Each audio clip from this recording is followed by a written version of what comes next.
नमस्कार। चलिए आज बात करते हैं एक ऐसे कानून की जिसने इतिहास का रुख ही मोड़ दिया।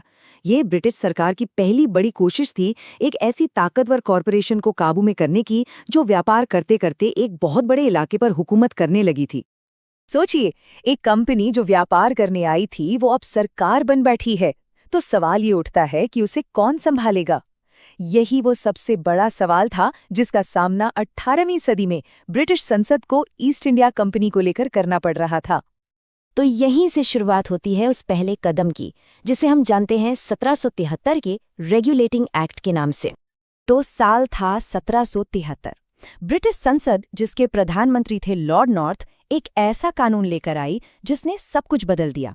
ये वो मौका था जब ब्रिटिश हुकूमत ने पहली बार सीधे सीधे भारत में कंपनी के कामकाज में दखल देने का फैसला किया। अब इस कानून का सबसे बड़ा मकसद क्या था? भ्रष्टाचार पर रोक लगाना। हो ये रहा था कि कंपनी के कर्मचारी निजी तोहफे और रिश्वत लेने लगे थे, जो कि एक आम बात हो गई थी। तो इस कानून ने इस पर पूरी तरह से पाबंदी लगा दी। तो सवाल ये है कि इस कानून ने किया क्या। देखिए, सबसे पहली और सबसे बड़ी चीज जो इसने की वो थी पावर को एक जगह इकट्ठा करना, यानी सेंट्रलाइज करना। उस वक्त तक कंपनी का जो एडमिनिस्ट्रेशन था वो पूरी तरह से बिखरा हुआ था। तो इस एक्ट ने पहली बार एक क्लियर कमांड स्ट्रक्चर बनाया ताकि चीजें व्यवस्थित हों। और ये स्ट्रक्चर कैसा था?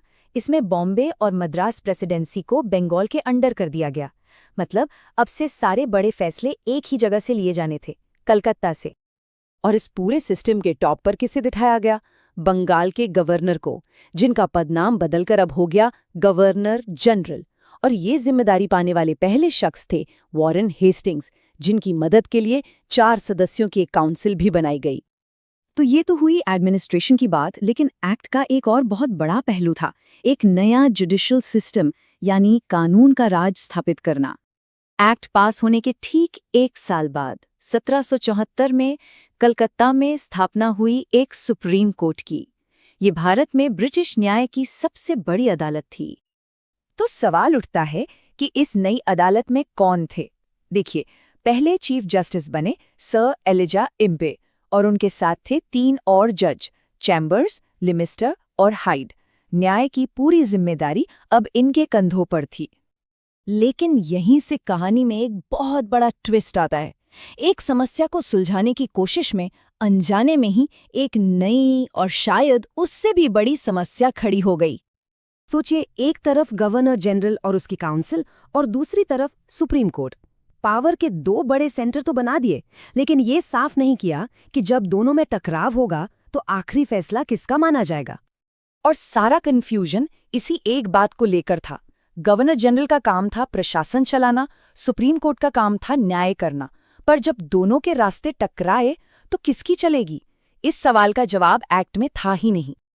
और जैसा कि कहा जाता है, ये अस्पष्टता ही 1773 के रेगुलेटिंग एक्ट की सबसे बड़ी गलती साबित हुई। इसने एक ऐसे पावर स्ट्रगल को जन्म दिया जिसकी किसी ने कल्पना भी नहीं की थी। तो अब सवाल यह है कि इस इतनी बड़ी गलती को ठीक कैसे किया गया, और आखिर में इस एक्ट को हम कैसे याद रखते हैं। चलिए देखते हैं। इस पावर स्ट्रगल को खत्म करने के लिए एक और कानून लाना पड़ा, जिसका नाम था एक्ट ऑफ सेटलमेंट। तो पूरी कहानी कुछ इस तरह से सामने आती है।